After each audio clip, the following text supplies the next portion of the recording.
The chalk dust still hung in the morning air when Professor Vivian Hayes noticed him, a janitor, standing at her classroom door, mop in hand, eyes locked on the blackboard like a man starving. She'd written the equation 20 minutes ago, one her graduate students couldn't crack.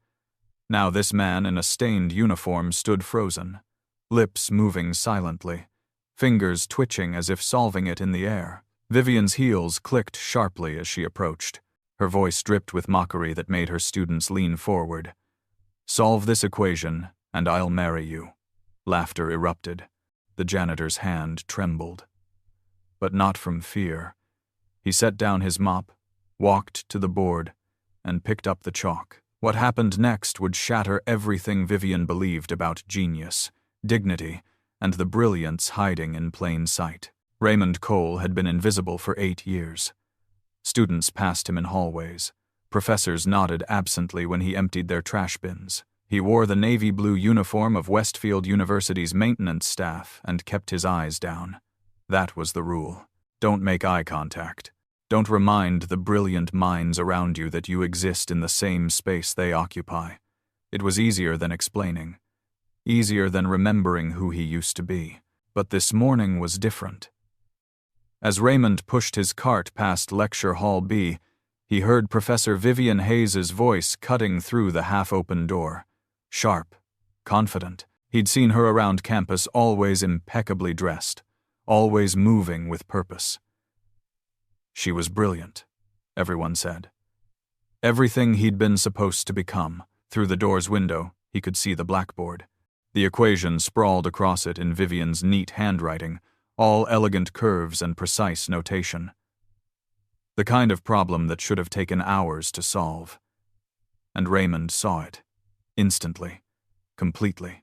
The solution unfolded in his mind like a flower opening to sunlight, each step clear and inevitable. His lips moved without permission, tracing the path from problem to answer. His right hand twitched, fingers writing invisible numbers in the air. The door swung open and Vivian Hayes herself stood in the doorway, one eyebrow raised.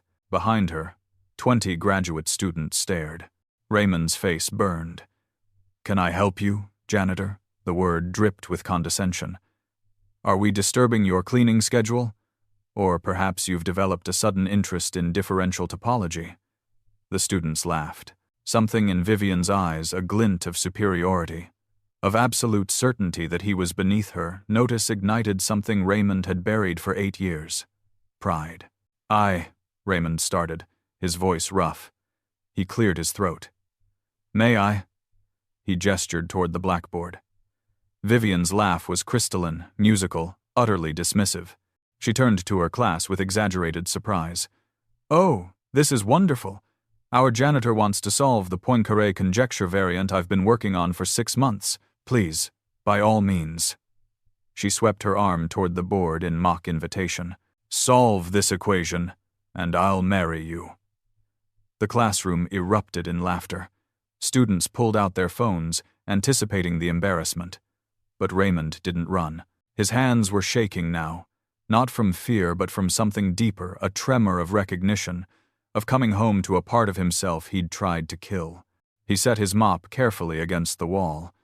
The sound seemed impossibly loud in the sudden quiet. He walked into the classroom. Each step felt like crossing a bridge he'd burned years ago. The chalk felt strange in his hand, lighter than he remembered. The blackboard stretched before him, vast and waiting. Raymond closed his eyes for just a moment. When he opened them, his hand was already moving. The chalk scratched against the board. Raymond wrote slowly at first, then faster. The symbols flowed from his fingers with increasing confidence, substitutions, transformations, proofs building on proofs. He forgot about the students watching, forgot about Vivian, forgot about the uniform, the mop, the life he'd built. For 10 minutes, Raymond Cole was simply a mathematician again. When he finished, the classroom was silent. Not anticipatory silence, but stunned silence. Raymond set the chalk down. He turned to face Vivian. Her face had gone pale, her mouth slightly open. "The answer is here," Raymond said quietly, "but I don't need you to marry me." He walked past her, picked up his mop, and left. Behind him, he heard nothing. No laughter, no applause. Just silence, spreading like spilled water. Raymond's hands were still shaking when he locked himself in the third-floor bathroom. What had he done? In 10 minutes, he'd exposed everything he'd spent 8 years hiding. Word would spread. People would ask questions. They'd dig into his past, unearth the prodigy he'd been. And then they'd pity him. His phone buzzed. A text from his neighbor. Preston's awake. Fed him breakfast. Preston.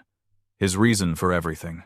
His son, who believed his father was the smartest man in the world, who didn't know that smart sometimes meant choosing the small life over the brilliant one. He heard footsteps behind him as he returned to his cart. Fast. Determined. Professor Vivian Hayes stood in the hallway, slightly out of breath. "Wait," she said. "Who are you?" Raymond kept his expression neutral. "Just a janitor, Professor, like you said." Vivian moved to block his path. "No.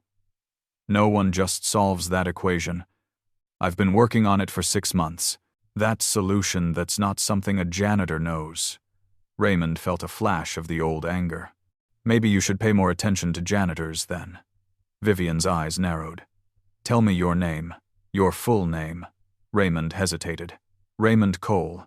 Raymond Arthur Cole." He saw recognition spark in her eyes.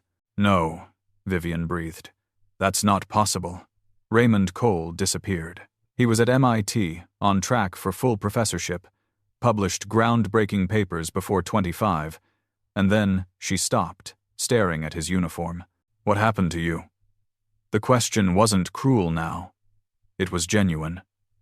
Raymond picked up his mop. "I became a father," he said simply. And that was more important than being a mathematician. He moved past her before she could ask more questions. But he knew it was too late. She'd recognized him. The life he'd carefully constructed was already over. When Raymond got home, Preston was at the kitchen table, working on homework. 8 years old and already showing the same love for numbers. Raymond's heart clenched with fierce love. This was why he'd walked away. This small person who counted on him for everything. "Hey, buddy," Raymond said, ruffling Preston's hair. "How's the math going?" Preston looked up with a grin. "It's easy, Dad. You taught me the trick, remember?" They sat together, and for 20 minutes, Raymond existed only in this moment. This was enough. This was everything. The knock came after Preston left for school. When Raymond opened the door, Vivian Hayes stood in the hallway, looking out of place in her designer suit. "I looked up your employment records," she said. "May I come in?" Raymond stepped aside. Vivian entered slowly, taking in the small apartment. "I Googled you," she said. "There are articles. People wonder what happened. You were supposed to revolutionize topology. You had offers from every major university. What could possibly make you walk away?" "My wife died," Raymond said flatly. "Complications during childbirth. The doctors gave me a choice, save her or save the baby. She chose for me. Told me to save our child, to promise I'd be his entire world." He looked at Vivian. "I kept that promise. Being Preston's father is more important than papers or tenure. He needed me. He still needs me, so I chose him." Vivian was quiet. "That's remarkably noble, and remarkably stupid. You're wasting your gift. You could be solving problems that remain unsolved. You're like a concert pianist working as a piano mover." Raymond's voice was firm. "My hands are doing exactly what they're supposed to do. They're providing for my son. That's not a waste. That's called being a parent. I made my choice with open eyes. Mathematics will survive without me. Preston won't." Vivian's expression shifted, something cracking in her facade. "You're right," she said, surprising him. "I came here to save you, to bring you back to the world you belong in." She laughed, but it wasn't mocking. "But you don't need saving. I do." Raymond frowned. "What do you mean?" Vivian moved to the window. "I've spent my career fighting to be taken seriously as a woman in mathematics. So I became hard, unforgiving. I looked down on anyone I perceived as less than." She turned back, eyes bright. "This morning, I mocked you in front of my class, and then you solved what I couldn't. I realized I've become exactly what I fought against. I judge people by their titles. I've forgotten that brilliance doesn't come with a dress code." Raymond softened. "We all make mistakes." Vivian wiped her eyes. "After I humiliated you, you could have embarrassed me. Instead, you just gave me the answer and left. Why?" Raymond picked up Preston's homework, showed her the careful numbers. "I'm not trying to prove anything anymore. I just try to be a good father. This is my proof now. Making sure he grows up knowing he's loved, that his worth isn't measured by what he can solve." Vivian looked at the homework like it was a theorem. "He's lucky to have you." She paused at the door. "Would you be willing to teach me? Not mathematics. How to see people instead of positions." Raymond considered. "You could visit. Sometimes. If you wanted to learn, you'd have to figure it out yourself." Vivian smiled genuinely for the first time. Deal. Over the following months, Vivian became an unexpected presence in Raymond's life. She visited on Saturday mornings, sitting at his kitchen table while Preston did homework, watching how father and son communicated in equations and laughter. She stopped wearing suits, showing up in jeans and sweaters. At the university, students noticed her change less harsh, more encouraging. She started learning maintenance staff names, asking about their families. Raymond continued his work, but something had shifted. He no longer felt invisible.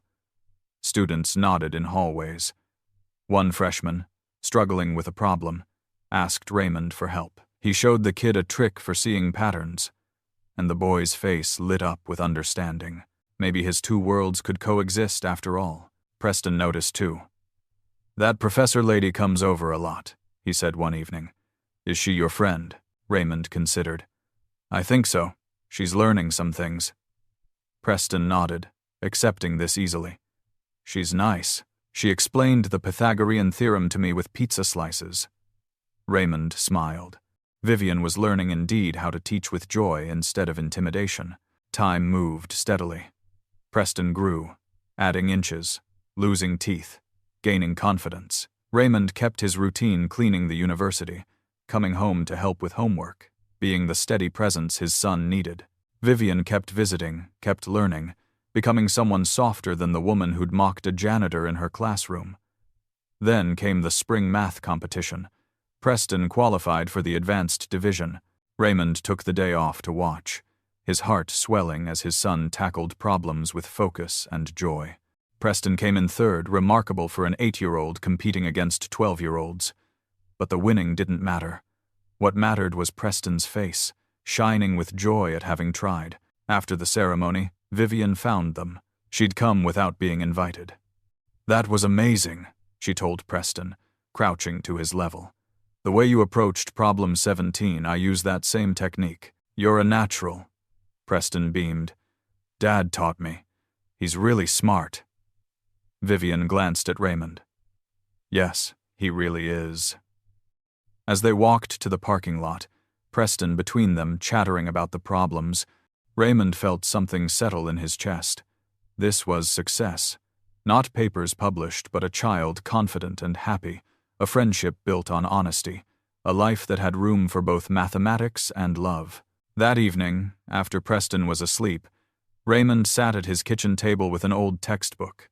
He opened it to a problem he'd never solved, one that had haunted him before everything changed. He picked up a pencil, and slowly, carefully, for the first time in 8 years without guilt, he began to work.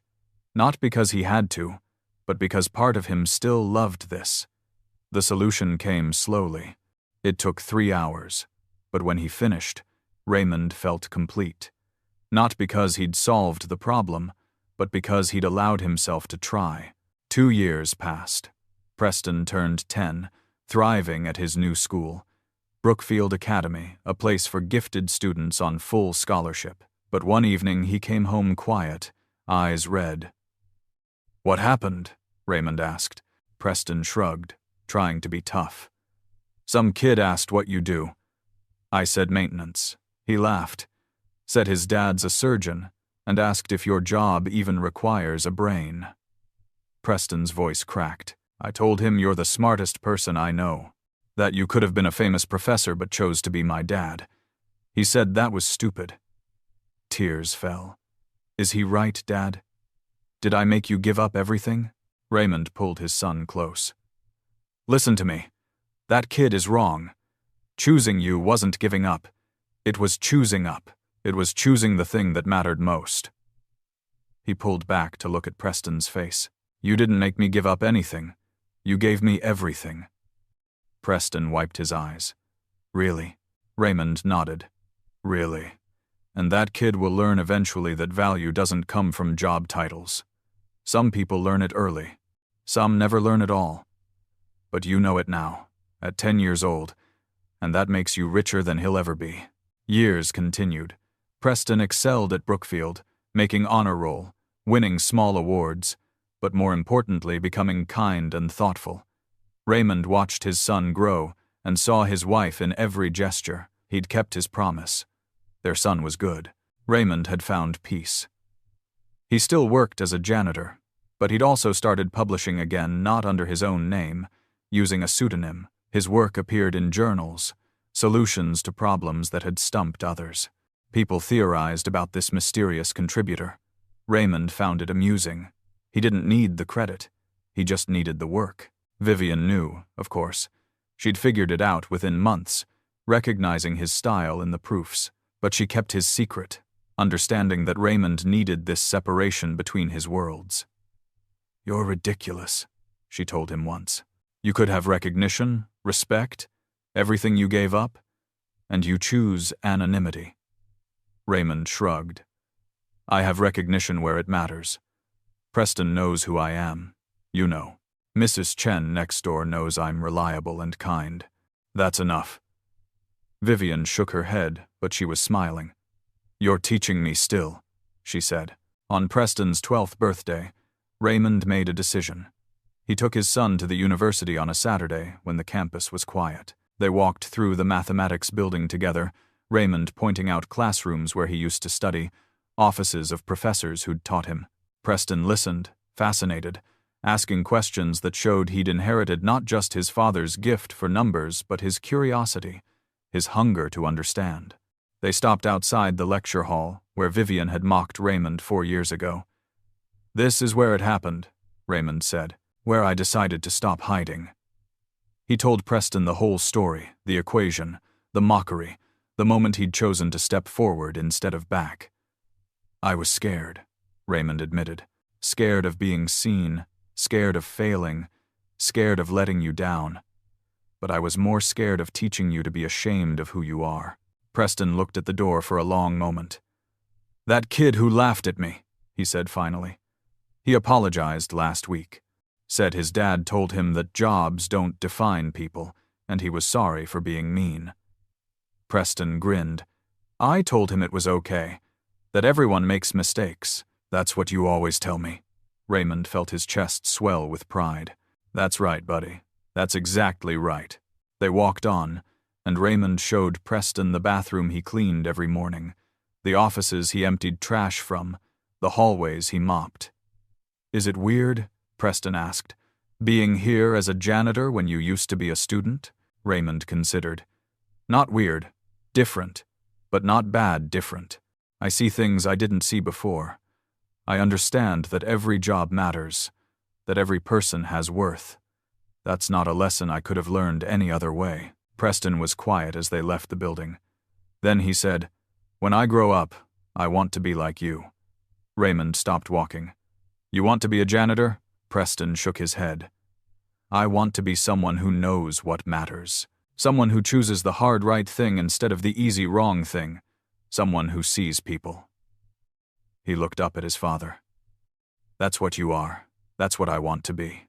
Raymond couldn't speak for a moment, emotion closing his throat. When he could finally talk, he said, You're already on your way. They walked home together in the afternoon sun, and Raymond thought about choices and consequences, about the road not taken and the one he'd walked instead. He'd given up fame, recognition, a brilliant career, but he'd gained this, a son who understood character, who valued kindness over achievement, who would go into the world carrying lessons Raymond had learned through pain and sacrifice. It was the greatest proof he'd ever completed. That night, after Preston was asleep, Raymond sat at his kitchen table one more time.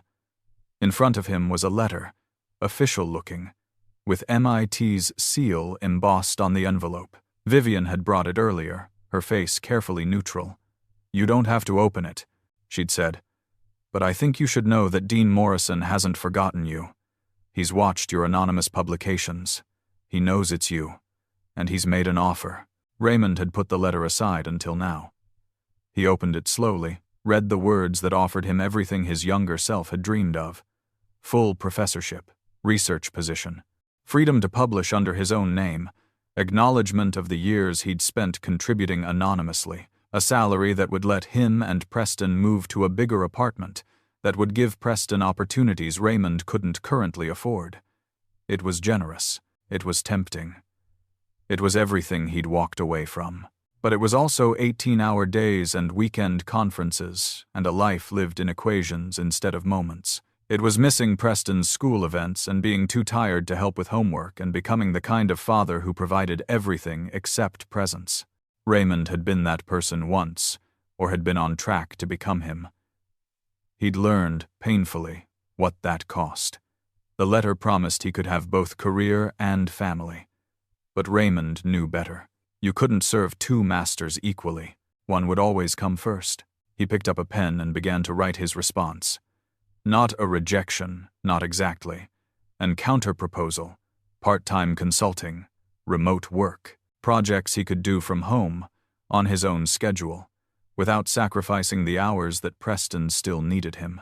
He'd contribute to mathematics not by standing in lecture halls, but by solving problems in his small kitchen at night, by publishing under someone else's name, by being brilliant in ways the world wouldn't celebrate, but that would matter nonetheless.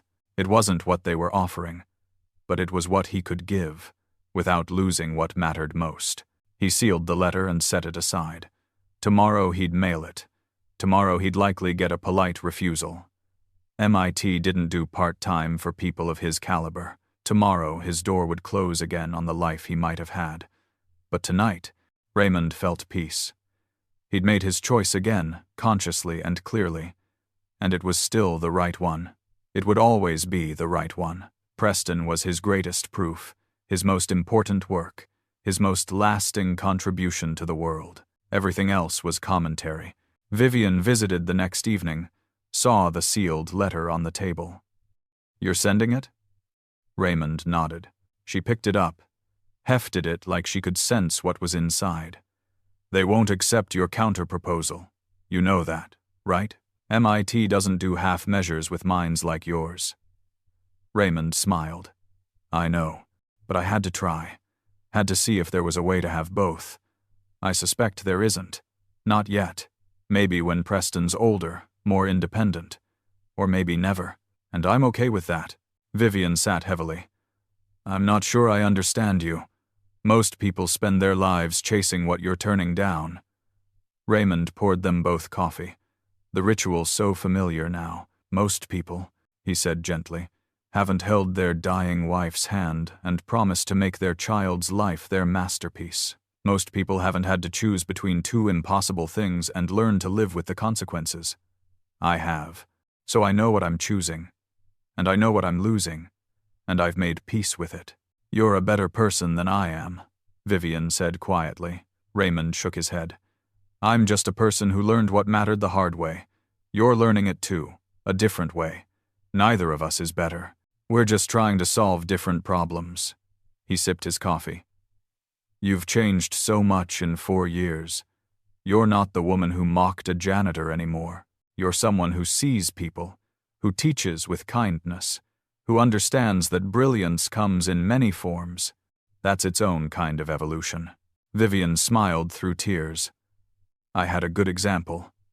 They sat in comfortable silence, two people who'd found an unlikely friendship, who'd taught each other lessons neither had known they needed. Eventually Vivian left, taking Raymond's letter with her to mail, and Raymond settled into his evening routine, checked Preston's homework, made lunches for tomorrow, set out clothes, small tasks, insignificant to anyone but him and his son, sacred tasks, the equations that mattered. Years passed in their quiet way. Preston grew tall. His voice deepened. He became a young man with his father's intelligence and his own unique kindness. He stayed at Brookfield, thrived there, eventually earned a full scholarship to college, the first in Raymond's family to attend without the burden of debt. Raymond watched his son graduate from high school with pride so fierce it was painful. Preston had made it. They'd made it. The promise to his wife was kept. On the night of Preston's graduation, Raymond and Vivian sat on the small balcony of his apartment, watching the city lights. "He's going to Columbia," Raymond said, wonder in his voice. "Full ride. Pre-med," Vivian smiled. "Not mathematics?" Raymond shook his head. "He wants to help people more directly," he says. "Wants to see the faces of those he's saving. I think," his voice caught, "I think his mother would be proud." "And you?" Vivian asked. "Are you proud?" Raymond nodded, unable to speak. Proud didn't begin to cover it. Awed, maybe. Humbled. Grateful beyond words. Preston had grown up without a mother, with a father who worked 3 jobs at times just to keep them fed, in a small apartment with second-hand furniture, and he'd become this compassionate, brilliant, driven to service rather than recognition. He'd become everything Raymond had hoped, and nothing like what he'd feared. "What will you do?" Vivian asked. "When he's gone to college?" Raymond had thought about this. Preston leaving meant an empty apartment, meant days with no one to cook for or help with homework. It meant Raymond, for the first time in 18 years, alone with himself. "I don't know," he admitted. "Keep working, I suppose. Maybe travel a little, something I never had time for. Maybe write more. Maybe nothing. I haven't had the luxury of not knowing what comes next in a very long time." Vivian was quiet for a moment. Then she said, "Mitt's offer is still open. Dean Morrison told me last month. They'd still take you.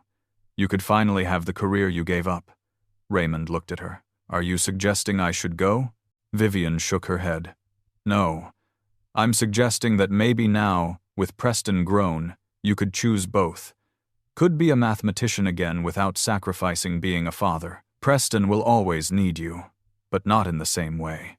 Maybe there's space now for your other identity." Raymond considered this. For 18 years, he'd been Preston's father first, last, and always. Mathematics had been the secret he kept, the shadow life he lived in stolen hours. What would it mean to bring those two selves into the light? To let them coexist openly? Would he remember how to be Raymond Cole, professor? Or had that man died the day his wife did, replaced entirely by Raymond Cole, father? He didn't know. And the not knowing was terrifying and exhilarating in equal measure. "I'll think about it," he said finally. Vivian nodded. "That's all I ask. You've earned the right to choose again. To choose for yourself this time, not just for Preston." She stood to leave, then paused. "Whatever you decide, you should know you changed my life. That morning you walked into my classroom, you shattered my arrogance and taught me to see. I'm a better teacher, a better person because of you. Thank you." After she left, Raymond sat alone with his thoughts. The city hummed below him, full of people living their lives, making their choices, solving their problems. He thought about the path he'd walked, the sacrifices he'd made, the life he'd built from ruins. He thought about Preston, about to embark on his own journey, and he thought about himself, about the man he'd been and the man he'd become, and the man he might yet be. The next morning, Raymond called Dean Morrison. They talked for an hour, exploring possibilities. Not a full professorship, Raymond was clear about that, but perhaps a research position, part-time, remote when possible, contributing to the academic world without consuming his life. Morrison was skeptical but intrigued. "I'll propose it to the board," he said. "But I can't promise anything." Raymond understood.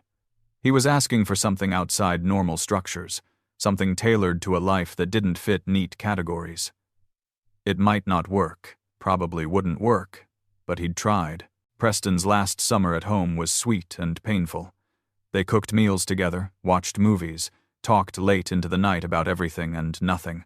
Raymond memorized his son's laugh, the way he gestured when excited, the expressions that flickered across his face. Soon Preston would be gone, building his own life, becoming his own person. It was what Raymond had worked for, this independence, this readiness to fly. But that didn't make it hurt less. The night before Preston left for Columbia, they sat together at the kitchen table one final time. Preston looked around the small apartment, at the worn furniture and the walls he'd grown up within. "This place is too small for you," he said suddenly. "You should move somewhere bigger, nicer. You've been sacrificing for me your whole life. Now it's time for you." Raymond shook his head. "This apartment isn't a sacrifice. It's where we built our life together. It's where you learned to walk, where I helped you with your first math problem, where we became a family. Size doesn't matter. Love is what makes a space a home." He reached across and gripped Preston's hand. "But if I move, it'll be because I want to, not because I have to. Your leaving doesn't mean my life ends. It just means it changes. And that's okay." Preston's eyes were bright with tears. "I wouldn't be who I am without you. Everything good about me came from you, the work ethic, the kindness, the understanding that people matter more than achievements. You gave me everything." Raymond's voice was thick. "You gave me everything too. You gave me purpose. You gave me a reason to be better than I was. You made my life mean something." They hugged for a long time, father and son, both knowing that tomorrow everything would shift. Not end, their relationship would never end but transform. Preston would become more fully himself, and Raymond would have to figure out who he was when he wasn't primarily someone's father. It was terrifying. It was necessary. It was right. The next day, Raymond drove Preston to Columbia. They unloaded boxes in a dorm room that smelled of fresh paint and possibility. Met Preston's roommate, a kid from California with an easy smile, arranged furniture and hung posters and made the small space feel like it could be home. And then, too soon, it was time to leave. Raymond hugged his son one more time at the curb. "Call me," he said. "Anytime. For anything. I'm always here." Preston nodded, not trusting his voice. Raymond drove away with tears streaming down his face, watching his son shrink in the rearview mirror until he disappeared. The apartment was too quiet when Raymond returned. He walked through rooms that felt empty despite being full of furniture, full of memories. This was what he'd worked toward: Preston's independence, his success, his bright future. But it still felt like loss. Raymond made dinner for one, ate it without tasting, then sat at the table where he and Preston had shared thousands of meals. The silence was profound, and in that silence, Raymond heard a question he'd been avoiding for years. Who are you when you're not being needed? He didn't have an answer. So he did what he'd always done when faced with impossible questions. He picked up a pencil and a piece of paper, and he began to work, not to prove anything, not to solve anyone's problem but his own, just to feel the familiar rhythm, the dance of numbers and symbols, the beauty of problems yielding to persistence and insight. Hours passed. The sun set, the city lights came on, and Raymond worked, losing himself in equations the way some people lose themselves in prayer. When he finally stopped, it was past midnight. His hand was cramped, his back aching from hunching over the table. But he felt something he hadn't in years, not complete, exactly, but whole. Like pieces of himself that had been scattered were coming back together. He looked at the proof he'd written: elegant, complete, publishable under his own name if he chose, and for the first time, he thought maybe he would choose that. Maybe it was time to stop hiding, time to bring his two selves into the same room and see if they could coexist. The next week, Dean Morrison called. The board had approved Raymond's proposal. Part-time research position, flexible schedule, remote work when possible. They wanted him to start in the spring semester. Raymond said yes without hesitation. Then he called Vivian to tell her. She laughed with delight. "Finally," she said. Finally, you're letting yourself have this. Raymond smiled. Preston's gone. The promise to my wife is kept. He's grown, educated, good. Now maybe it's time for me to grow too. Raymond's first day at MIT felt like returning to a home he'd left years ago. The buildings were the same, but he was different, older, quieter, marked by sacrifice and loss and love. He didn't try to be the prodigy he'd once been. That person was gone.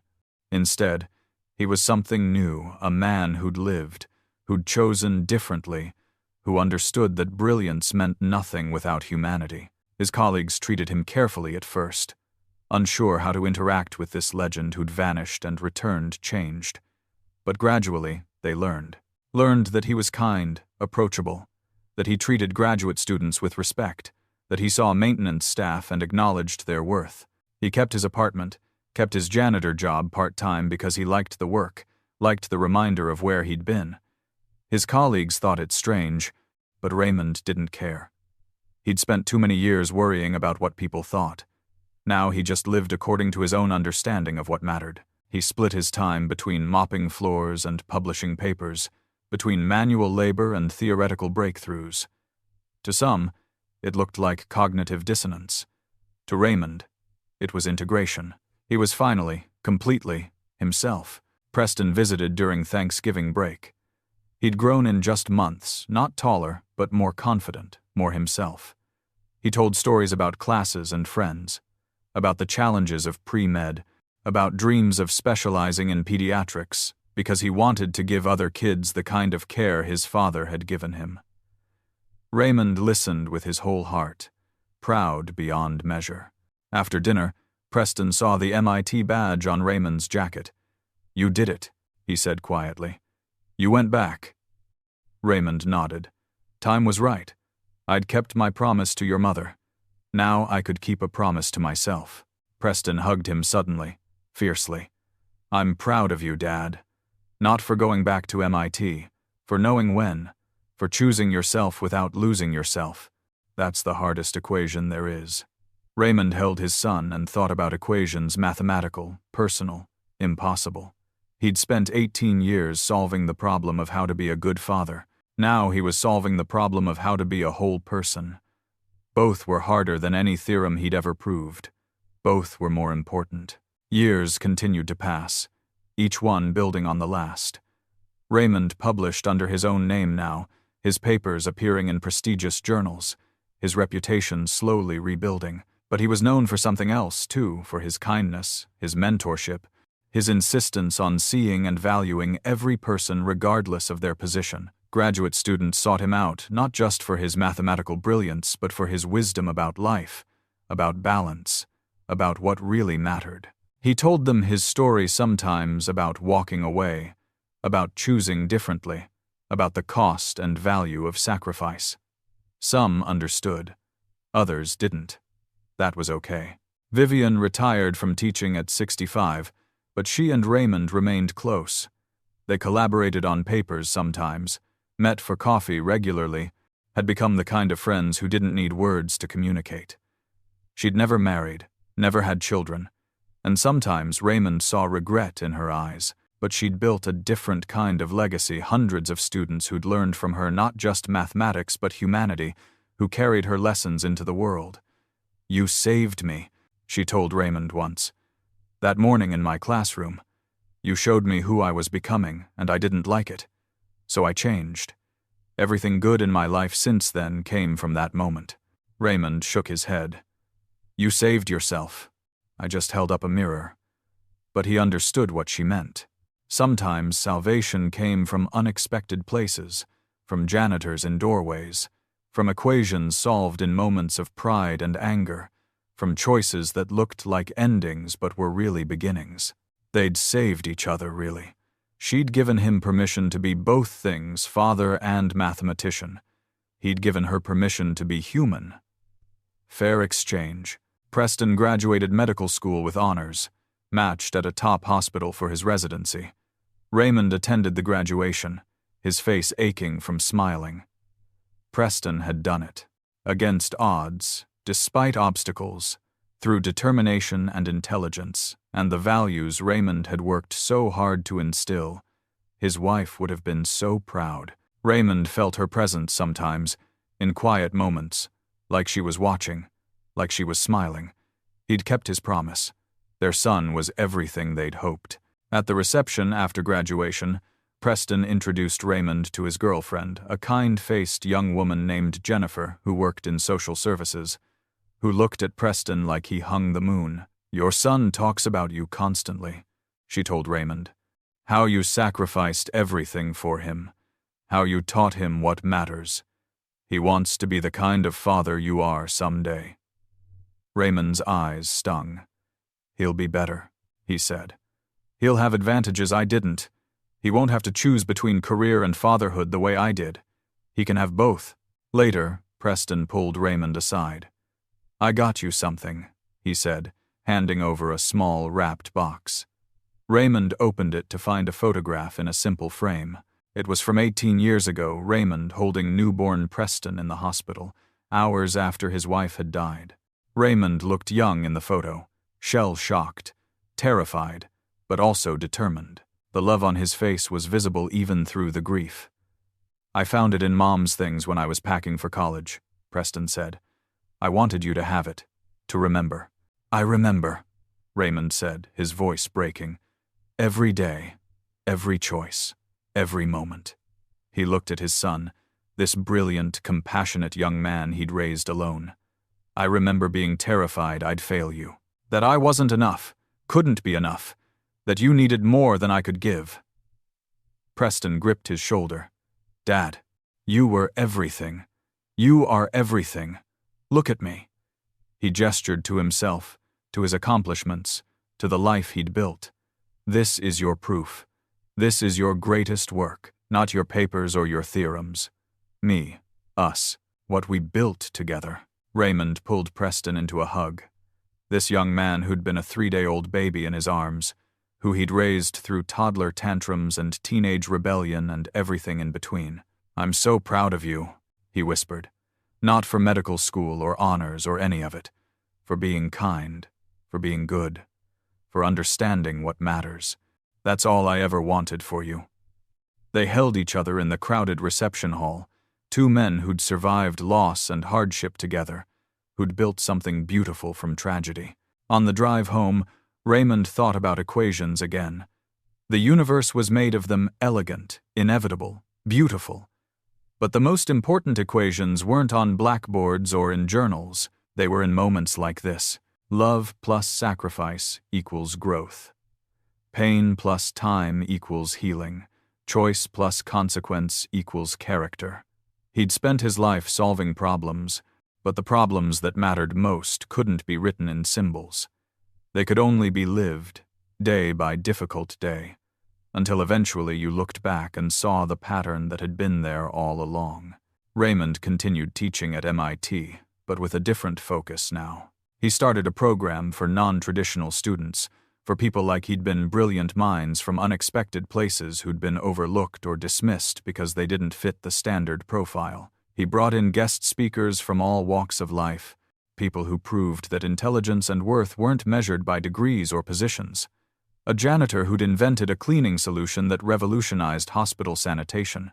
A taxi driver who spoke 8 languages and understood cultural dynamics better than any anthropologist. A cafeteria worker who'd raised 4 kids to college on a minimum wage salary and understood logistics and time management better than any business professor. His colleagues thought him eccentric, but his students loved it.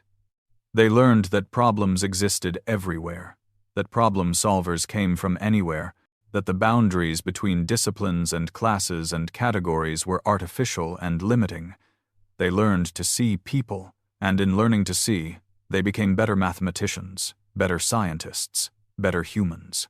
Raymond's legacy wasn't his published papers, though those were significant. It was a generation of students who understood that brilliance wore many faces, that worth wasn't determined by job titles, that everyone deserved respect. On Preston's 30th birthday, Raymond got a call that changed everything. Preston and Jennifer were having a baby. Raymond was going to be a grandfather. He sat down hard when he heard the news, overwhelmed with emotion. A baby. Another generation. Another chance for love to remake the world. Preston sounded nervous on the phone. "I'm scared, Dad. What if I'm not good enough? What if I can't do it?" Raymond laughed through tears. "I was terrified too. But you'll figure it out. You'll love them so much that everything else becomes clear. Trust me." The baby, a girl they named Diana, arrived in the spring. Raymond held her in the hospital, this tiny, perfect person who was part Preston, part his wife, part him, all herself. She had Preston's eyes, her grandmother's chin, her own fierce grip. Raymond looked at his son holding his daughter, saw the same overwhelming love he'd felt 18 years ago, and understood that the cycle was complete. He'd raised Preston right. Now Preston would raise Diana right. And maybe, just maybe, the sacrifices Raymond had made wouldn't be necessary for this generation. Maybe Preston could have both career and fatherhood in a way Raymond couldn't. As Raymond returned to his apartment that night, he felt bone-deep, tired, and completely content. He'd lived a good life. Not the one he'd planned that Raymond had died with his wife, but a good one nonetheless. He'd solved impossible equations, raised an incredible son, built a career on his own terms, helped students see the world differently. He'd failed sometimes, stumbled often, but kept going. That's all anyone could do. Keep going. Keep choosing. Keep loving. He sat at his kitchen table one more time, looking at the photograph Preston had given him years ago. Raymond at 23, holding newborn Preston, face full of grief and determination and love. He barely recognized that young man. So much had changed, but the love that was constant. That was the equation that never changed, never needed solving, because it simply was. Love equals love. The simplest, truest formula in the universe. Raymond pulled out a piece of paper and wrote a letter to Diana, to be given to her when she was old enough to understand. He wrote about choices and sacrifices, about worth and dignity, about seeing people and being seen. He wrote about her grandmother, who she'd never meet but who made her possible through one final, terrible, beautiful choice. He wrote about her father, the best man Raymond knew. And he wrote about equations, mathematical and personal, complex and simple, the problems worth solving and the problems that solved themselves through living. "Dear Diana," the letter ended, "you are the proof, not of any theorem or hypothesis, but of something more important. That love persists. That sacrifice matters. That choices echo forward through time in ways we can't predict. Your grandmother chose you over herself. Your father chose medicine to help others. I chose to be present rather than prominent. Each choice led to you. Each sacrifice made you possible. And you, simply by existing, justify it all. Be kind. Be curious. See people for who they are, not what they appear to be. And know that 3 generations of love have gone into making you. You are mathematics made flesh elegant, inevitable, beautiful. Solve whatever equations call to you. But never forget that some things can't be calculated, only lived. Love always, Grandpa Ray." He sealed the letter and set it aside to give to Preston. Then Raymond turned off the lights, checked the locks, and went to bed. Tomorrow he'd wake up and clean toilets at MIT, then teach a graduate seminar on topology. He'd be both janitor and professor, manual laborer and brilliant mind. He'd be whole. And if people found that strange, well, they'd spent his whole life being confused by him. He'd learned to live with it. In the darkness, Raymond smiled. Somewhere, he thought, his wife was smiling too. They'd made something good, the two of them. They'd made Preston, and Preston had made Diana, and love had multiplied forward into time. That was better than any equation he'd ever solved. That was proof of the only theorem that mattered. Love persists. Love transforms. Love is enough. The end came quietly, as most ends do. Raymond at 75, still teaching part-time, still cleaning occasionally just to remember where he'd been. A heart attack, massive and sudden. He died at his kitchen table, a cup of coffee cooling beside him, a mathematical proof half finished on the page in front of him. Preston found him the next day, came for their weekly dinner, and discovered his father gone. The funeral was strange, prestigious mathematicians sitting beside maintenance workers, students beside janitors, professors beside the people who'd cleaned their offices for years. Two worlds colliding because Raymond had refused to stay in just one. Vivian delivered the eulogy, her voice steady despite tears. She talked about the first time she'd seen Raymond, standing at her classroom door. How she'd mocked him, how he'd shocked her, how he'd changed her entire life by refusing to be dismissed. Raymond Cole, Vivian said, was the most brilliant mathematician I ever knew. But that's not why we're here. We're here because he was the most fully human person I ever knew. He chose love over legacy, presence over prominence, being over achievement. He taught us all that true genius isn't in solving equations, it's in seeing people. In recognizing worth where others see only position, in making choices that cost everything and give everything back. She looked directly at Preston. He taught us that the hardest problems are personal, and the greatest proofs are the lives we build. Raymond Cole proved that love plus sacrifice equals transformation, and we are all his evidence. Preston stood at the graveside, holding Diana, now 5 years old, on his hip. She didn't fully understand death yet, but she understood sadness. "Grandpa went away?" she asked. Preston nodded. "Yeah, baby. He went away. But he left us so much. He left us love. He left us lessons. He left us proof that people can choose differently, can be both brilliant and kind, can remake themselves without losing themselves." He kissed Diana's forehead. "You'll know him through me, through the way I love you." That's how grandparents persist. Afterward, cleaning out Raymond's apartment, Preston found things. The letter to Diana, of course, which made him cry so hard he couldn't breathe, but also journals, years of them, documenting Raymond's thoughts, his struggles, his choices, early entries full of grief and terror at being a single father, later ones showing confidence, joy, peace. The last entry, written the morning of the day he died, said simply, "Proof complete, love demonstrated, legacy established, ready for whatever comes next." Preston also found papers, mathematical papers published under Raymond's name in the last years, proofs elegant and groundbreaking, but tucked among them were other papers, anonymous ones from years ago, pseudonymous contributions to journals. Raymond had never stopped working, never stopped solving, never stopped being who he was. He'd just done it quietly, without need for recognition, for the pure joy of the work itself. Preston understood. His father had lived exactly as he'd chosen, holding nothing back, compromising nothing essential. That was the real proof. That was the real genius. Years later, Preston would tell Diana about her grandfather, would show her the photograph of young Raymond holding baby Preston, the letter Raymond had written, the journals documenting a life lived deliberately. "He gave up everything for me," Preston would say. "And he gained everything in return. That's the equation he solved: how to lose your life and find it simultaneously, how to choose one thing without destroying another, how to be whole." Diana would grow up with stories of her grandfather, the janitor professor, the man who'd shocked a classroom and changed lives through simple refusal to be diminished. She'd become a mathematician herself eventually, carrying forward the family's gift for numbers.